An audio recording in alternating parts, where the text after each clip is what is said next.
Pula Vinaka. Ow, ow! Hello everyone, hope you're well and thanks for joining me today for episode 0. The whole world is thinking about the same microscopic elephant in the room right now, coronavirus. We're very lucky today to have someone from the front lines of the fight against COVID-19. She's a lung and respiratory specialist based in Melbourne, Australia, and a member of the Thoracic Society of Australia and New Zealand.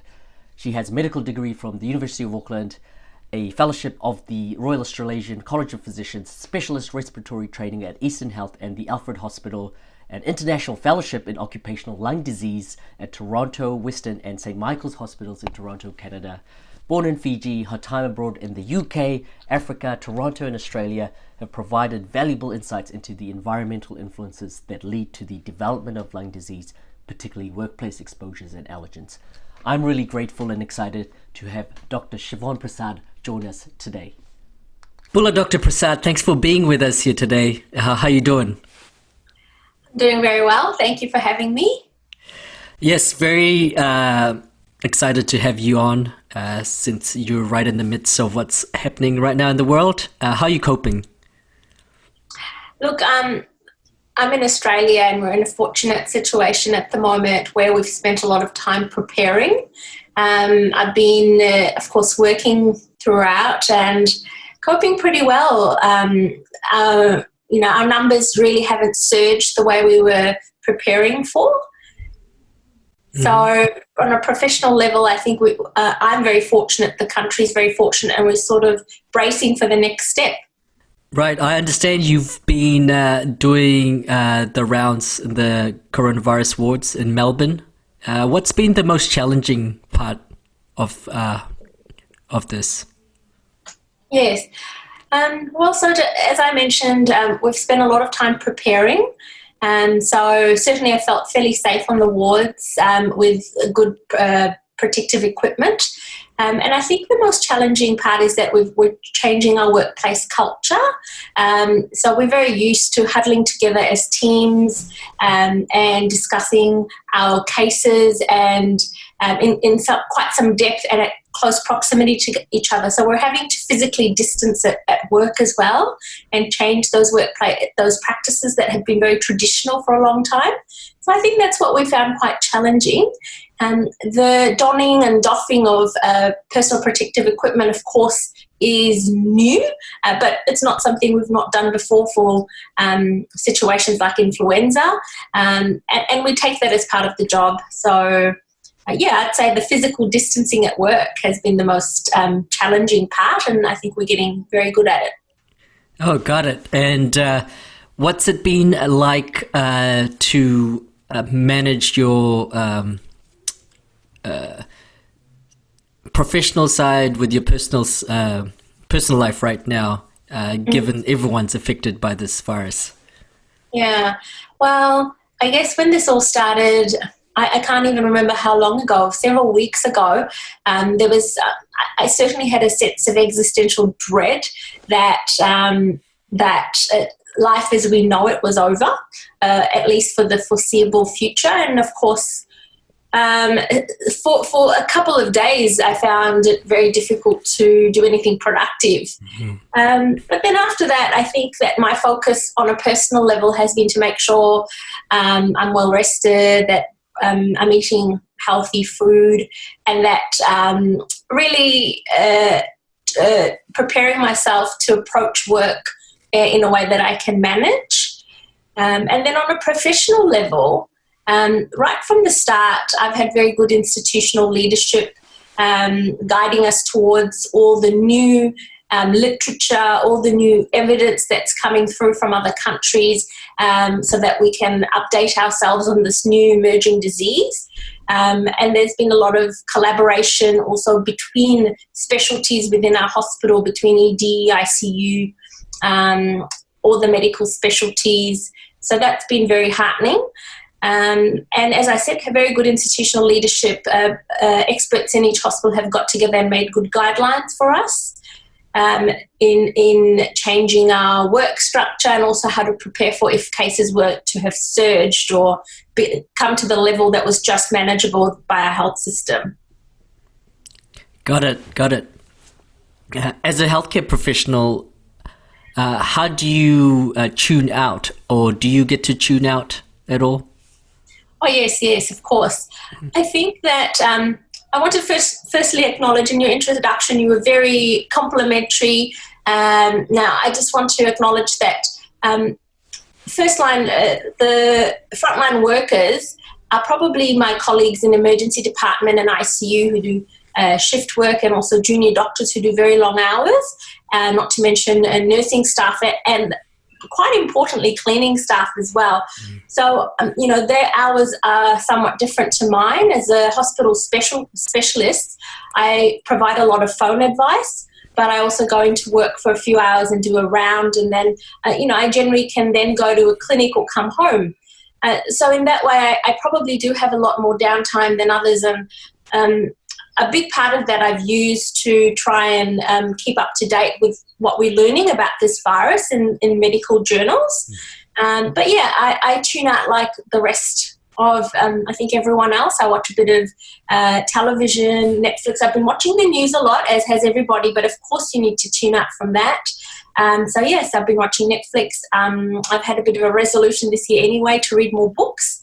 I just finished a book the other day, and I've started on a new one. Lots of personal care, cooking, and also we're doing a bit of work around the house. Great. It's so awesome that you acknowledge the workers that are working on this on the front line, from cleaning staff, ED. It's such a mammoth effort on the parts of so many, and thank you for acknowledging all those people. And we all non-healthcare workers are truly appreciative of the service and efforts that are happening right now. You mentioned you started reading and you had some goals for this year. Do you read outside your professional expertise? Do you like fiction, non-fiction? What kind of things are you reading? Oh, yes. Yes, definitely read outside my work.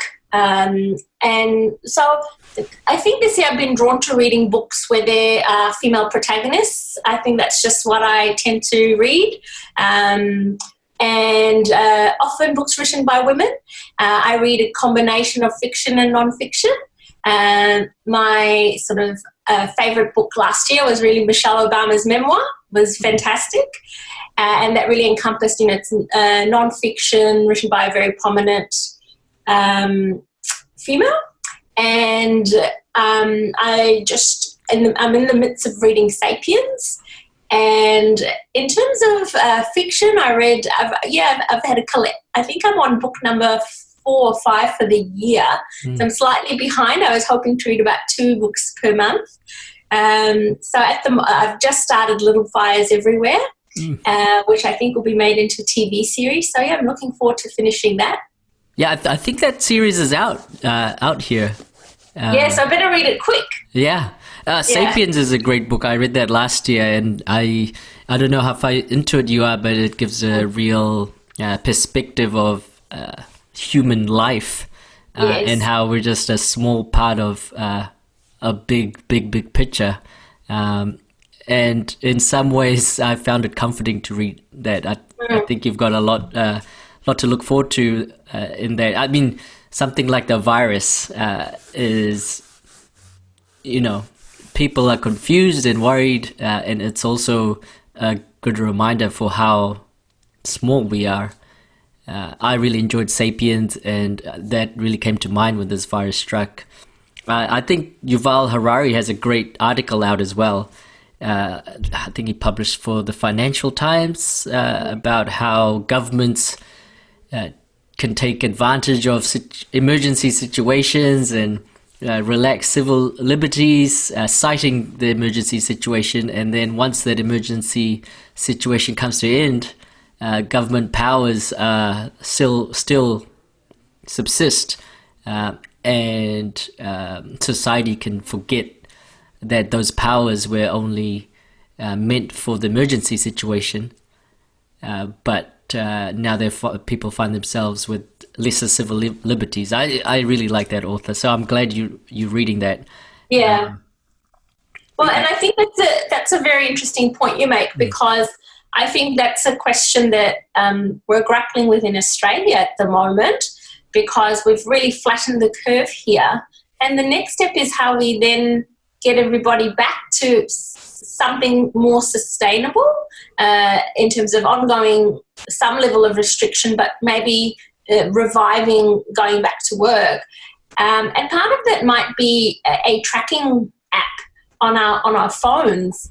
And in Australia, I think similarly in New Zealand, we're not used to any sort of infringement on our civil liberties in this way.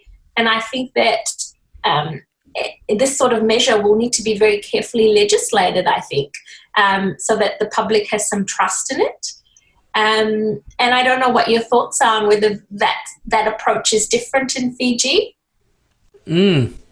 Absolutely. I think, good question. I mean, here in the US, it's even, the volume's turned up even more on civil liberties and individual rights. So I'm very interested in this topic. In terms of Fiji, I think the culture there is more that people will rally around a move from the government to protect the people. I think there's much more of a community-based culture. I think they rely on the government a little bit more in that respect, just because of their history and how it's set up politically. And so I think adoption there would be much more swift, I think, if something like that came about, because I think the interests of public health will loom so large in people's minds that a country like Fiji, well, you'll get adoption pretty quickly. It's a very interesting question, because what does that say about how people in Fiji value their civil rights?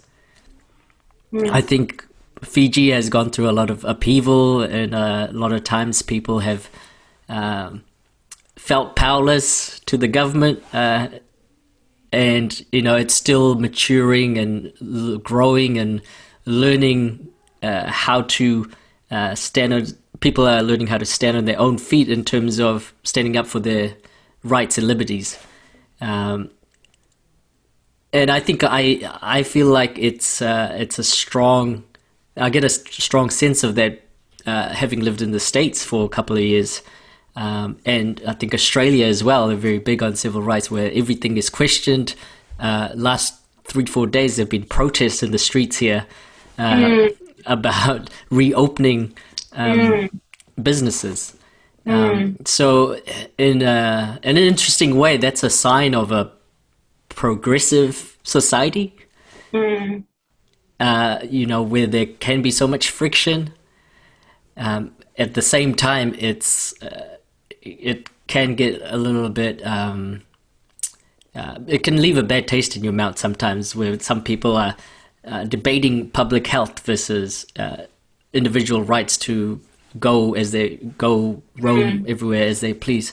So I think in Fiji, it's very much a maturing society. They are still getting to grips with that, and trying to find that balance between standing up for the individual rights versus the state rights. And I'm not an expert or anything. This is just personal observations.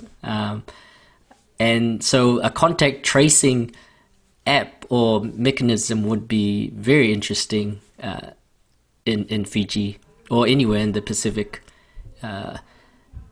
Which I'm kind of curious. Have you found? Or can you think of any case studies where developing countries have adopted mechanisms that maybe wouldn't be adopted in Australia or New Zealand? No, look, not off the top of my head. I think firstly what I want to say is that I think it's the fact that cell phone use is so widespread in Fiji is something that really could be harnessed in this fight, because that's certainly not somewhere they're disadvantaged over Australia or New Zealand. We all have cell phones, as does, I think, a vast majority of the Fijian population. And even 10, 11 years ago when I was in Africa, we would go to these remote villages, and the women would come out with a cell phone hanging around their necks. And so certainly it's a bit of an equalizer, the cell phone technology. But yes, as you say, in terms of civil liberties, and our approach to civil liberties in developing countries versus developed countries, there's certainly a difference. And maybe in developing countries, there's a big placement on the greater common good as opposed to individual freedoms. But I'm not aware of this sort of a case example, apart from the fact that I know Fiji adopted a curfew pretty early. So in Australia, as much as there's been physical distancing measures put in place, people are allowed to go out for a few specific activities such as work, seeking healthcare, exercise, and going getting food. So there's certainly no restriction on when you can do those activities. And I know Fiji very early on had a curfew put in. So I don't think that's something we've looked at here. So that's the only example I can think of, but perhaps there are other examples out there. Good time to link it back to Fiji and maybe get away from this coronavirus discussion. I want to focus on you and your memories of Fiji. You were there for most of your childhood. What memories come to mind when you think of Fiji? Well, it's a long period to try and summarize, but I can say that when I left Fiji, I was very happy with where I was already at. So I was sad to leave. I had a very good bunch of friends at the time. And I guess some of the memories I've got of my friends, I know that we used to all bring our lunch in, and at lunchtime we'd just put all our lunches on the table and share, like a shared style lunch, which we do now at restaurants. We go out and have shared plates. So we used to do that at lunchtime. And, you know, I just remember the great weather. I remember going to the beach a lot, good food. What else? Like, I guess I've got some unusual memories as well. Like, I think we've talked previously about being in the middle of a cyclone, having our house flooded, and then going out on a ride afterwards in a car to see how the floods had affected the city. Would seem a bit morbid, and I guess we were just satisfying our curiosity. And I remember taking a little road trip after a cyclone and getting to Singatoka and having to cross the river in a punt because there was no bridge there anymore. So there were some of these things that we just took in our stride, I think. But in general, I think that I left Fiji when I was a teenager, and after that, life got pretty serious. You know, I finished high school, went to university. So Fiji was really a time of very little responsibility. So I think that you can have a very rose-tinted view of that sometimes. Yeah, absolutely. With the cyclones you mentioned, I mean, Fiji had one last week. Do you think developing countries are more resilient because they face things like climate disasters? Oh, look, I haven't read any literature on that, but certainly I remember being prepared. And as children, you know, your parents made sure you were safe. So I don't remember feeling unsafe during cyclones, and they felt like a real event. Yeah, it's hard for me to comment on the resilience of a whole people, but I like to think that people in Fiji are resilient. But I think also there's measurable levels of poverty. And I don't know if there's a very robust social welfare system where if people do lose out during cyclones, if they've got some things like Centrelink to fall back on. So I think whilst there may be resilience, I think there's probably still a lot of suffering. Gotcha. Yeah. especially after climate disasters and cyclones. Um, and do you wish anything was different growing up? In Fiji, Mm-hmm. um, well, I think as we were growing up, I think one of the main things was there was a constant conversation about the identity of Fijian Indians. And I think we were relabeled a few times from Indo-Fijians to Fijian Indians to just Fijians. I don't know if I wish that had been different. I think it means that we constantly had a conversation about our identity within Fiji. And I think that when I now go back to Fiji, I feel like there's a lot more social integration in that way, but I'm not sure if that's borne out by any evidence or any studies. In terms of what else could have been different, of course it might have been nice to have, I had thought about doing medical school there and staying there, but I think one of the problems with that was that it would have limited me to just staying in one place. And I really benefited from moving abroad and going to university elsewhere. But it would have been very nice if that had been different and if sort of the education there is standardised so that there can be free movement between Australia, New Zealand and Fiji, so that there's maybe better exchange of ideas and expertise without people actually leaving the country. That's all I can think of. On that note of your training, did you have any mentors growing up? Yes.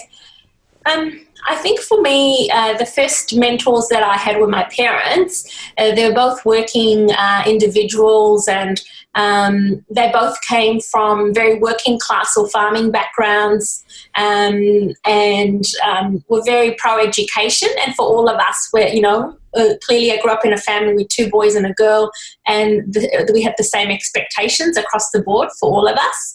I think it helped to have a mum who worked full time, and I think I got a lot of help from mum in things like writing speeches for school, but also lots of support, and also it's helpful to have good role models maybe rather than mentors. And I think when I looked around, I had my mum, I had lots of aunts who were also working individuals and doing very well. As you know, we had a family friend, an aunt who was a journalist and also like a fabulous host and fabulous mother, and just a fabulous person. So I think that they were very good role models. And we also had an aunt and uncle who were both doctors, so that inspired an early curiosity about medicine. But then as time's gone on, of course, I've had lots of good teachers at university and and within my training in the hospital. And then I think as you are at a specialist level, really you have a lot of good peer mentors where maybe you look around and you see what other colleagues are learning about and doing, and I think they become your mentors by proxy in some ways. Absolutely. The medical profession especially seems to be one where you are constantly educating yourself, and sounds like you still look around for inspiration from peers, and sometimes you may be in a position of mentorship yourself, especially at this time being a lung specialist. Do you find a lot of people coming to you as a go-to person? Well, I guess we have an apprenticeship style training where we have some doctors who we call junior doctors, but they've actually all done maybe a decade of work already. So, they've studied, they've done their junior doctor training, and then now they're sort of advanced training in respiratory. So when we're in clinic, they will see patients, and they'll often come to one of the specialists such as myself and ask for advice. So there's lots of opportunities for mentorship in that way. And you're right, like I think it's important that you set a good example, and because consciously or unconsciously, perhaps a lot of these registrars may be looking up to other specialists around to model their behaviour on. So I think in that way you do have to be constantly aware that you may be inadvertently mentoring other doctors. Absolutely. What are your next few weeks looking like? You said you've flattened the curve in Australia, or those are the reports. How do you look at the next few weeks? Yeah, I'm cautiously optimistic. We had 13 new cases in Australia overnight, which is excellent for the size of this country, and I'm hoping that peters out even more. Practically speaking, for the next few weeks, I'll continue on a daily basis. I do an outpatient clinic, and we've transitioned to doing it all on the phone or through Zoom or something similar. And so, I have to maintain a certain level of being organised for those, make sure I have all the equipment I need at home. I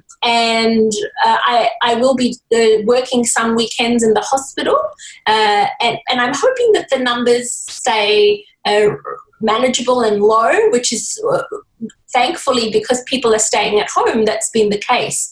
And then I understand that in May, perhaps the local and federal governments may be looking towards easing some restrictions. So it's really about maintaining our level of preparedness and making sure we're not becoming complacent. And I'm hoping that the country doesn't become complacent. But yeah, practically speaking, I'll be doing clinics much the same as I am now. You mentioned telehealth. Has that been a big adjustment for you? Yeah, look, in some ways, because we do spend the first few minutes of any consultation having a bit of a chat about the weather, how patients have travelled that day, building a little bit of rapport. And so that's not as easy to do on telehealth. But I think patients appreciating not having to travel, and a lot of my patients are quite vulnerable individuals with their healthcare their conditions, and so I think they appreciate being able to just phone in. But yeah, it's different model from working face to face for sure, but I think we're adjusting to that. A lot of people right now have a sense of fear around coronavirus. Do you find some of your patients more than other times look to confide in you a little bit more and look for some sort of relief other than just medical relief? Yeah, I think that's been part of our job all the time, to make sure that other than managing patients' lungs and their breathing, that we're talking about their fears about, I think breathing in particular it can be quite emotional. Like you can, sometimes people have an emotional response that manifests as a breathing problem, and also your breathing being impaired can cause a lot of anxiety. So I think that is something that to some extent we're used to managing and responding to. But yeah, at the start of this crisis, I think it became very clear to me that whilst I might have been afraid to some extent myself, that part of my job was to ease other people's fears. And that's very difficult to do when the coronavirus is very new and very unknown emerging disease. Because you have to, because you're learning as well the whole time, like you said. But you also have to project this sense of care. But I think also because it's not like other diseases where you've got a patient in front of you that's at risk. I think we're all in this together. And I think as a doctor, you also have maybe older parents, you've got siblings, you've got friends, and we're all facing this together. And so I think that it's a very unusual situation in that this is a medical condition that is not just affecting the person on the other side of the examination or consulting table, it's also affecting the doctor and their wider community. I think, though, I think that it's been incredibly helpful for me to pace myself. And as I said, just the basics, make sure I've got 8 hours sleep, eating well, and not spreading myself too thin, because I do think we need to maintain some capacity to support everybody else. Absolutely. You mentioned something super interesting, the connection between your emotional state and breathing. Can you tell me a little bit more about that? Well, I think I was just not citing any literature, but, it's not uncommon to, say, for example, hyperventilate if you're having an emotional response to something. But more so than that, there's a lot of emotional suffering that goes with feeling breathless. Like if you imagine that you can't breathe, or if you're breathing out through a straw, that's very distressing for people. And so breathing difficulties themselves can be distressing emotionally. Oh, for sure. How do you comfort someone in that situation? So we have a number of strategies that we use. We use medication sometimes. We use reassurance. And, of course, we try to treat the underlying problem to an extent and see if we can ease the breathing or breathlessness itself. So, there are a number of strategies, and that's for, all comers with breathing problems. Gotcha. Yeah, I know you have a lot of expertise in that area, and also sleep, which is another huge topic that we could probably spend hours on. Do you find that your efforts right now are concentrated now on coronavirus? And your other workload is sort of put to the side? How do you manage that balance? So I think in some ways, so when I'm on ward service on the hospital, then yes, the focus has been on excluding coronavirus from the picture, making sure we've tested and put that aside or treated it as appropriate. But my non-hospital work is I'm still trying to focus on the usual respiratory and sleep problems. So I'm still seeing patients with these, with the usual problems. So I see a lot of people with asthma, emphysema, fibrosis, lung infections, also lung cancer. And all those problems are still out there. And so we are trying to make sure we keep those services up as much as possible, because there's going to be another side to this. So when there's less of a focus on coronavirus, we do want to make sure we don't have a tsunami of cases on the other end that we can't deal with that are non-coronavirus. So we're trying to maintain services as much as possible. In saying that, we have suspended sleep testing and lung function testing at the moment, just in the interests of public safety, but those things might come back. So we are relying a lot more on our sort of clinical judgment and questionnaires that we have available to make decisions, rather than on these tests that we would normally be doing, but there might be some infection risk, so we can't do them at the moment. Right, that's super interesting. I think everyone's bracing themselves for what kind of impact this will have in 2 weeks, 3 weeks, 4 weeks. But at the same time, that's nothing different from how the world moves anyway. I mean, we can never predict what's coming up. I think there's such a collective focus on the impact of coronavirus, which is why people all of a sudden are focusing on what the impact is going to be. But it's good to hear your side of the equation and how it's playing out at the healthcare level. How has it been for you at home? Is there any isolation measures you have to take at home? Yeah, we discussed that pretty early on. I think we discussed more if one of us was exposed, what would the other person do? And certainly if either of us were unwell, we would probably stick around and try and help. But I think otherwise we had decided that maybe one of us would step away and stay elsewhere. And the local government has put in measures that if healthcare workers need to socially isolate then they would provide some sort of accommodation. So we haven't had to look into that yet, but I think that measure's in place.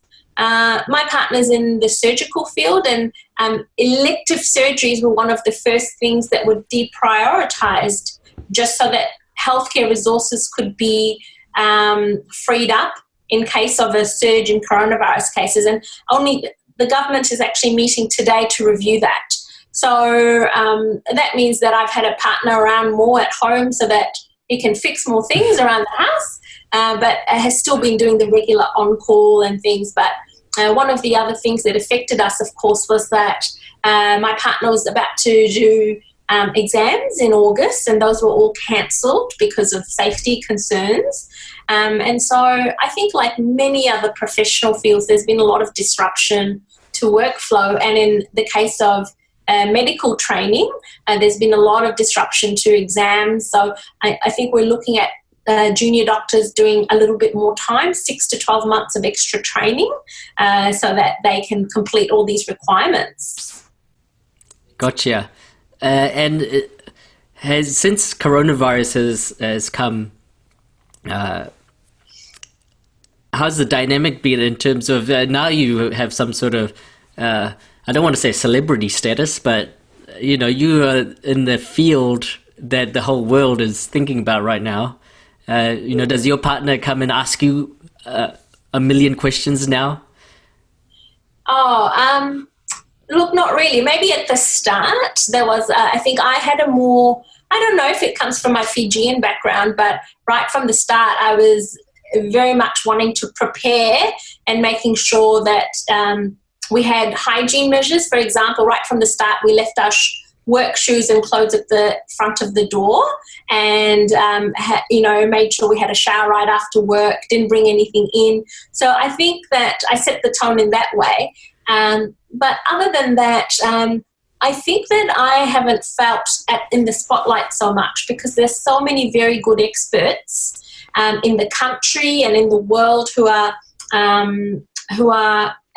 advocating for things on the basis of some very good facts. So I haven't wanted to add to that conversation because I think you only need so many experts. You don't need another person piping in with their words. So I've been very happy to listen to experts and make sure that I set an example through good social distancing and good respiratory hygiene, and advocate for the things that the experts are already telling us.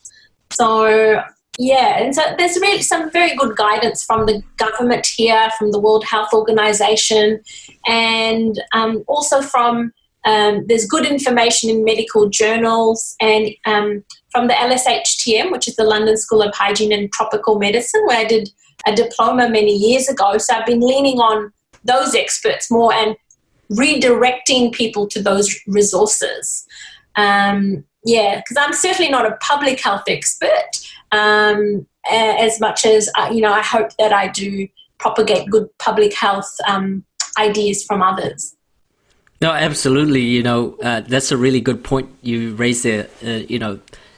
This is the information age, and maybe never in history has the collective knowledge of one disease, both for healthcare and non-healthcare professionals, been so deep and so widespread on one topic, and so that's a really self-aware thing to say. At the same time, we're really glad that you could join us today for an episode, because even though there's so much information out there, everyone has access to it, it's good to hear the stories from someone who's working in it, what their point of view is, and also for our podcast, someone from Fiji, what is that experience like? So thank you for both your service and for your time here today as well. We've got a few minutes to go still. I wanted to take the focus back to Fiji, if you like. Just finish off on a lighter note. So what kind of food do you miss the most from Fiji? Oh, yes. This is a good question. I think Fijians are slightly obsessed with the food from back home. I am lucky that I live in Melbourne, where there's good access to lots of vegetables and seafood that I could, probably get creative with and recreate some dishes from back home. But of course, I miss a good lovo. It's very difficult to recreate that on your own. And of course, I love palusami. When we go back to Fiji, I definitely like to have kakonda and fish. So those are some of my favorites. Awesome. What about the hot bread kitchen? Oh, yes. So as you know, whenever I go back to Nandi to visit my dad, we often make a trip to the hot bread kitchen and have some cream buns. And certainly I do hope that businesses like the hot bread kitchen do survive this pandemic and the lockdown measures, because I'd certainly like to go back one day and indulge again. That's definitely a family favourite. Perfect. I think a lot of people will agree with that. Dr. Prasad, thank you so much for your time today, and thanks for all the service from you and all your colleagues. Take care. Yes, thank you so much for having me, and I just want to reiterate to everyone to listen to the experts out there, and in Fiji in particular, I hope that people are taking care of themselves. Anyone who's smoking, I think this is a great time to stop smoking. I, as a respiratory physician, have to say that before we finish off. Please keep up the good work, because it's really protected the healthcare system. Great work and great advice. Thank you, Dr. Prasad. See you later. Thank you. See you later.